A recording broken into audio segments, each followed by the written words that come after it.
നമുക്കെങ്ങനെയാണ് case സ്മാർട്ടിൽ ഇഫ്റ്റ്യൂസ് ലൈസൻസിൻ്റെ PD ആയിട്ട് നമുക്ക് data entry ചെയ്യാനുള്ളത് നമുക്ക് നോക്കാം.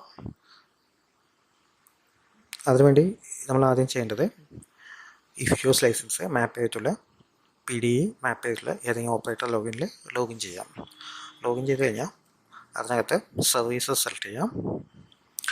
അവിടെ തന്നെ ബിസിനസ് ഫെസിലിറ്റേഷൻ സെലക്ട് ചെയ്യാം. ഇഫ്റ്റ്യൂസ് licence pass data entry select ചെയ്യാം. ഇതിനകത്താണ് നമ്മൾ ഡാറ്റ എൻട്രി ചെയ്യുന്നത്. അതിനകത്ത് നമ്മൾ PD എടുത്തു. PDക്കകത്ത് ക്രിയേറ്റ് ന്യൂ PD സെലക്ട് ചെയ്യാം. ക്രിയേറ്റ് ന്യൂ PD സെലക്ട് ചെയ്ത് കഴിഞ്ഞാൽ ആദ്യം പ്ലേസ് ഓഫ് ആക്ടിവിറ്റി നമ്മൾ ബിൽഡിങ്ങിൻ്റെ ഡീറ്റെയിൽസ് ആണ് കൊടുക്കുന്നത്. നമ്മൾ PD ഡാറ്റ എൻട്രി ചെയ്യണമെന്നുണ്ടെങ്കിൽ ഈ ബിൽഡിംഗ് ഡീറ്റെയിൽസ് പ്രോപ്പർട്ടി ടാക്സ് മൊഡ്യൂളിൽ അപ്ലോഡ് ആയിരിക്കണം. എന്നാൽ മാത്രമേ നമുക്ക് ഇതിനകത്തിൻ്റെ ലൈസൻസിന് അപ്ലൈ ചെയ്യാൻ പറ്റുള്ളൂ. നമ്മൾ ആ ഡാറ്റ ഫെച്ച് ചെയ്യുന്നത് പ്രോപ്പർട്ടി ടാക്സ് മൊഡ്യൂളിനാണ്. അപ്പോൾ നമ്മുടെ ബിൽഡിങ്ങിൻ്റെ ഡീറ്റെയിൽസ് കൊടുക്കാം. മെയിൻ ഓഫീസ് ഏതാണ് ഡിവിഷനിൽ സെലക്ട് ചെയ്ത് കൊടുക്കാം. സ്ട്രക്ചർ ബിൽഡിംഗ് ആണ്. ഡോർ നമ്പർ കൊടുക്കാം. കൊടുത്തിട്ട് സെർച്ച് കൊടുത്തു കഴിഞ്ഞാൽ ആ ബിൽഡിംഗ് ഡീറ്റെയിൽസ് നമുക്കവിടെ കാണാൻ പറ്റും. അത് ഓക്കെ ആണെങ്കിൽ അത് തന്നെയാണ് കറക്റ്റ് ആണെന്നുണ്ടെങ്കിൽ നമുക്ക് ആഡ് ക്ലിക്ക് ചെയ്യാം. ആഡ് ക്ലിക്ക് ചെയ്ത് കഴിഞ്ഞാൽ ആ ബിൽഡിങ്ങിൻ്റെ ഡീറ്റെയിൽസ് വന്നു. അതിനകത്ത് ലൊക്കേഷൻ ഡീറ്റെയിൽസ് ആഡ് ചെയ്ത് കൊടുക്കാനുള്ളതാണ് നെക്സ്റ്റ് ഇത്. ഇതിനകത്ത് ഒന്നിൽ കൂടുതൽ ബിൽഡിംഗ് നമ്പർ ഉണ്ടെങ്കിൽ നമുക്ക് ആഡ് പ്ലസ്സിൽ ഇവിടെ ആഡ് ഡീറ്റെയിൽസ് എന്ന ഓപ്ഷൻ ഉണ്ട്. ആ ഡീറ്റെയിൽസിൽ കൂടെ നമുക്ക് ഒന്നിൽ കൂടെ ബിൽഡിങ്സ് നമുക്ക് ആഡ് ചെയ്ത് കൊടുക്കാൻ പറ്റും. ഓക്കെ, നമുക്ക് ലൊക്കാലിറ്റി എവിടെയാണുള്ളത് ലൊക്കേഷൻ ഡീറ്റെയിൽസ് ആഡ് ചെയ്ത് കൊടുക്കാം.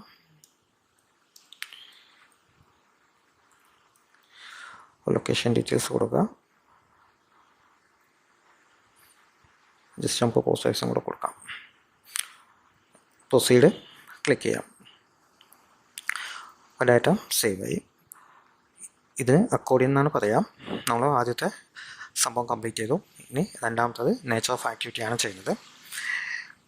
ഈ ലൈസൻസ് ഏത് ബിസിനസ് സെക്ടറിലാണ് വരുന്നതെന്നാണ് നെക്സ്റ്റ് ക്വസ്റ്റ്യൻ. അതിനകത്ത് സർവീസ് ആണെങ്കിൽ സർവീസ് സെലക്ട് ചെയ്യാം. അല്ല മാനുഫാക്ചർ ആണെങ്കിൽ നമുക്ക് മാനുഫാക്ചറിന് കൊടുക്കാം. ഇനി അപ്പോൾ സർവീസ് സെലക്ട് ചെയ്യുന്നുണ്ട്. സർവീസിൽ ബിസിനസ് കാറ്റഗറി ഏതാണെന്നാണ് ചോദിക്കുന്നത്. നമുക്ക് ഓഫീസ് കൊടുക്കാം. ഏതാ വേണ്ട വെച്ച് കഴിഞ്ഞാൽ നമുക്ക് സെലക്ട് ചെയ്ത് കൊടുക്കാം. ബിസിനസ് ടൈപ്പ്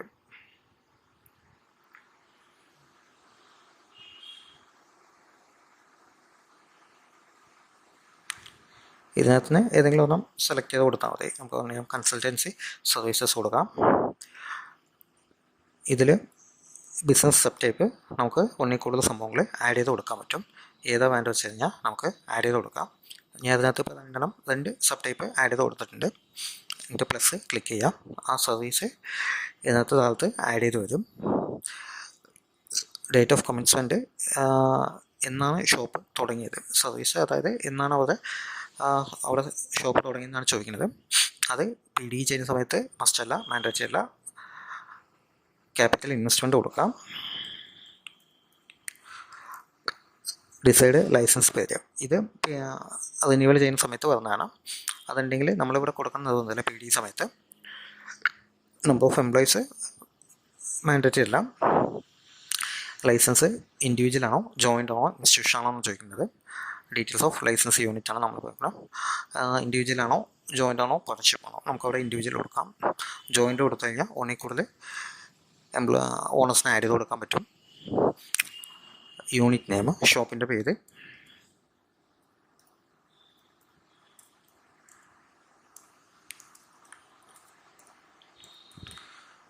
ഷോപ്പിൻ്റെ പേര് കൊടുത്തു. നമുക്ക് മലയാളത്തിൽ വേണമെങ്കിൽ മലയാളത്തിലും ആഡ് ചെയ്യാൻ പറ്റും. കോൺടാക്ട് നമ്പർ ആഡ് ചെയ്ത് കൊടുക്കാം. ഇമെയിൽ ID നമുക്ക് ആഡ് ചെയ്ത് കൊടുക്കാനുള്ള ഓപ്ഷൻ ഉണ്ട്. ലൈസൻസ് വാലിഡ് ഫോം എന്ന് തൊട്ടാണ് ഈ ലൈസൻസ് വാലിഡ് ചെയ്യുന്നത്. നമ്മൾ ഈ വർഷത്തെ ലൈസൻസ് അപ്ലൈ ചെയ്യുകയാണെങ്കിൽ ഡാറ്റ ഓൾറെഡി അവർ അപ്രൂവ് ചെയ്തതാണെങ്കിൽ നമ്മൾ കൊടുക്കേണ്ടത് 1/4/2025 ടു 31/3/2026.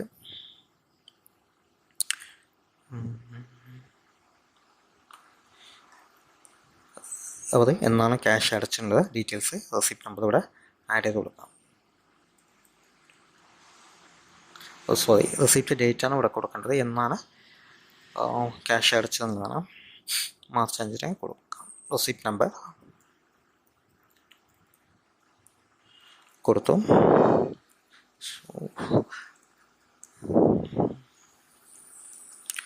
ലൈസൻസ് ഫീ ആയിട്ട് എത്രയാണ് അടച്ചിട്ടുള്ളത് വെച്ച് കഴിഞ്ഞാൽ ആ എമൗണ്ട് നമുക്കിവിടെ കൊടുക്കാം.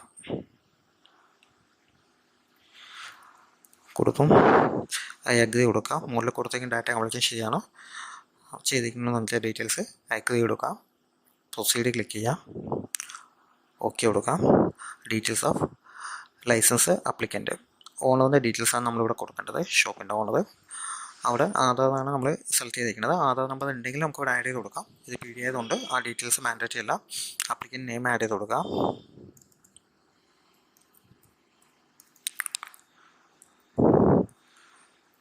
അഡ്രസ്സ് ഡീറ്റെയിൽസ് നമുക്ക് ആഡ് ചെയ്ത് കൊടുക്കാൻ പറ്റും.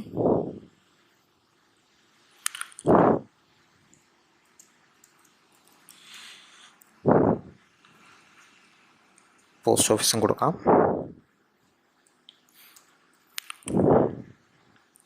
സേവ് ചെയ്യാം. ഓണർ ഡീറ്റെയിൽസ് നമ്മൾ ആഡ് ചെയ്ത് കഴിഞ്ഞു. സേവ് ചെയ്തു പ്രൊസീഡ് കൊടുക്കാം.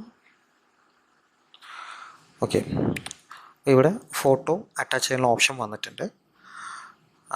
ബാക്കിയുള്ള ഡോക്യുമെൻറ്റ്സ് അറ്റാച്ച് ചെയ്യുന്ന ഓപ്ഷൻ ഉണ്ട്. ഫോട്ടോ അറ്റാച്ച് ചെയ്യാനുള്ള ഫോട്ടോ ആഡ് ചെയ്യാനുള്ള ഓപ്ഷൻ വന്നിട്ടുണ്ട്. ഇതാണ് അപ്ലിക്കൻ്റിൻ്റെ ഫോട്ടോ ആഡ് ചെയ്യാനുള്ള ഓപ്ഷൻ. നമുക്കിതിനകത്ത് തന്നെ ഒരു ഫോട്ടോ ആഡ് ചെയ്ത് കൊടുക്കാം. അറ്റാച്ച്മെൻറ്റ് പി ഡി ചെയ്യുന്ന സമയത്ത് മാൻഡേറ്ററി അല്ല. ആവശ്യമുണ്ടെങ്കിൽ മാത്രം ഡോക്യുമെൻ്റ് അറ്റാച്ച് ചെയ്താൽ മതി. അല്ലാണ്ടെങ്കിൽ ജസ്റ്റ് പ്രൊസീഡ് ചെയ്ത് കൊടുക്കാം. ഓക്കെ, നമുക്ക് ഇതോടുകൂടി ഒരു P D data entry complete ആയിട്ടുണ്ട്. ഇനി ഈ ആപ്ലിക്കേഷൻ നമുക്ക് വേണമെങ്കിൽ ഒന്നുകൂടെ ജസ്റ്റ് ചെക്ക് ചെയ്യാം. ചെക്ക് ചെയ്തിട്ട്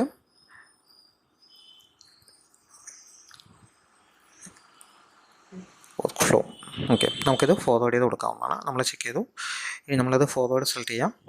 സബ്മിറ്റ് ചെയ്ത് കഴിഞ്ഞാൽ നമുക്ക് ഈ ഫയല് നെക്സ്റ്റ് ലെവലിൽ വെരിഫൈ ചെയ്തിട്ട് ഫയൽ ഫോർവേഡ് ചെയ്യുന്നതാണ്. ഓക്കെ കൊടുക്കുക, ക്ലോസ് ചെയ്യാം. അപ്പോൾ ഈ ഫയൽ വെരിഫൈ ചെയ്യുന്നത് ഫോർവേഡ് ചെയ്യും. ഇനി നമുക്ക് വെരിഫൈൻ്റെ ലോഗിനിനകത്ത് ലോഗിൻ ചെയ്യാം.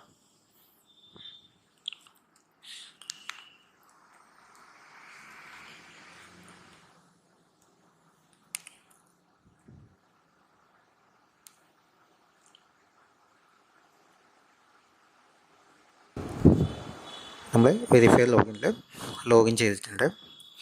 ഇനി ഇതേപോലെ തന്നെ നേരത്തെ ചെയ്ത പോലെ തന്നെയാണ് നമ്മൾ സർവീസ് സെലക്ട് ചെയ്യാം.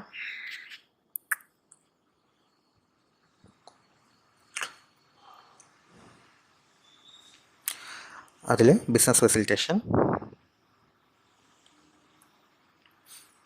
ഇഫ്റ്റിയോസ് licence, pass data entry select ചെയ്യാം. നമ്മൾ പി ഡി ആണ് ചെയ്തത്. പി ഡി എടുക്കാം. വെരിഫൈ ആണ് നമ്മളിപ്പം. അതിനകത്ത് പെൻഡിങ് ഫോർ വെരിഫിക്കേഷൻ സെലക്ട് ചെയ്ത് കഴിഞ്ഞാൽ ഇതിനകത്ത് ഓപ്പറേറ്റർ ഫോർവേഡ് ചെയ്ത് വെരിഫൈ ചെയ്യാൻ പെൻഡിങ്ങുള്ള ഡാറ്റ കാണാൻ പറ്റും. ആ ഡാറ്റ ഓപ്പൺ ചെയ്യുക.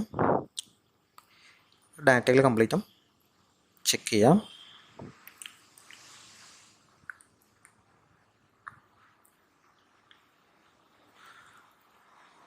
അഗ്രി കൊടുക്കാം. ക്ലോസ് ചെയ്യാം. പ്രൊസീഡ് കൊടുക്കാം. നമ്മൾ ഡാറ്റ കംപ്ലീറ്റും ചെക്ക് ചെയ്തു. ഇനി ഈ ഫയൽ വെരിഫൈ ചെയ്യണമെങ്കിൽ വെരിഫൈ ചെയ്യാം. നമുക്കിതിനകത്ത് എന്തെങ്കിലും കറക്ഷൻ വേണമെങ്കിൽ വെരിഫൈ ചെയ്ത് തന്നെ ഡീറ്റെയിൽസ് എഡിറ്റ് ചെയ്ത് കൊടുക്കാൻ പറ്റും. അല്ല എന്നുണ്ടെങ്കിൽ വെരിഫൈ ചെയ്യാം. അല്ല ഈ ഫയൽ റിട്ടേൺ ചെയ്യണമെന്നുണ്ടെങ്കിൽ ഓപ്പറേറ്റർ തന്നെ ഫയൽ റിട്ടേൺ ചെയ്യാനുള്ള ഓപ്ഷൻ ഉണ്ട്. നമ്മൾ ഈ ഫയൽ വെരിഫൈ ചെയ്യാം. വെരിഫൈ സെലക്ട് ചെയ്തു. സബ്മിറ്റ് ക്ലിക്ക് ചെയ്തു. File forward to successfully verify ചെയ്ത് അപ്രൂവറിലേക്ക് ഫയൽ ഫോർവേഡ് ചെയ്തു. ഇവിടെ വെരിഫൈ ചെയ്തും അപ്രൂവറും ഒരു സെയിം സ്റ്റാഫ് തന്നെയാണ്. ഒരാൾ തന്നെയാണ് വെരിഫൈ ചെയ്ത അപ്രൂവറും. അപ്പോൾ ഇത് തന്നെയാണ് അത് കോംബോ. നമുക്ക് ഇപ്പോൾ വെരിഫൈഡ് ആയിട്ടാണ് നമ്മൾ ചെയ്തത്. ഇനി ഇവിടെ നിന്ന് അപ്രൂവർ സെലക്ട് ചെയ്യാം. അപ്പോൾ നമ്മൾ അപ്രൂവറിൻ്റെ ഇതിലേക്ക് വന്നു. ഇത് പെൻഡിങ് ഫോർ അപ്രൂവൽ. ഏതൊക്കെയാണ് വെരിഫിക്കേഷൻ കംപ്ലീറ്റ് ചെയ്ത് അപ്രൂവൽ പെൻഡിങ്ങിലെ ഫയൽ ഇവിടെ കാണിക്കുന്നുണ്ട്. നമുക്ക് നേരത്തെ ചെയ്ത പോലെ ഇവിടെ വ്യൂ ക്ലിക്ക് ചെയ്തിട്ട് വേണമെങ്കിൽ ഈ സംഭവം അപ്രൂവ് ചെയ്യാം. അല്ലാണ്ടെങ്കിൽ ഇവിടെ ജസ്റ്റ് ടിക്ക് ഇടാം. ടിക്ക് ചെയ്തിട്ട് അപ്രൂവ് ക്ലിക്ക് ചെയ്ത് കഴിഞ്ഞാൽ ഈ ഫയൽ അപ്രൂവ് ആയി കിട്ടും. ഇതോടുകൂടി നമുക്ക് എന്ത് ചെയ്തു, ഒരു ലൈസൻസ് ഓപ്പറേറ്റർ ലോഗിനിൽ ചെയ്തു, വെരിഫൈ ചെയ്ത് അപ്രൂവ് ചെയ്തു. ഇതിൻ്റെ ഡാറ്റ കഴിഞ്ഞു. ഇനി ഈ ബിൽഡിംഗ് നമ്പർ വെച്ചിട്ട് സിറ്റിസൺ ലോഗിന് റിന്യൂവലിന് അപ്ലൈ ചെയ്യാം. ഇവർക്ക് ഈ വർഷത്തെ ലൈസൻസ് വേണമെങ്കിൽ നമുക്ക് ഇവിടെ നിന്ന്, നമ്മൾ ഈ വർഷത്തെ ലൈസൻസ് ആയിട്ടാണ് നമ്മൾ ഡാറ്റ എൻട്രി ചെയ്തിരിക്കുന്നത്. അതുകൊണ്ട് നമുക്ക് ഈ സർട്ടിഫിക്കറ്റ് നമുക്ക് ഇവിടെ നിന്ന് എംപ്ലോയി ലോഗിൻ അങ്ങനെ നമുക്ക് ഡൗൺലോഡ് ചെയ്ത് കൊടുക്കാൻ പറ്റും. Okay thank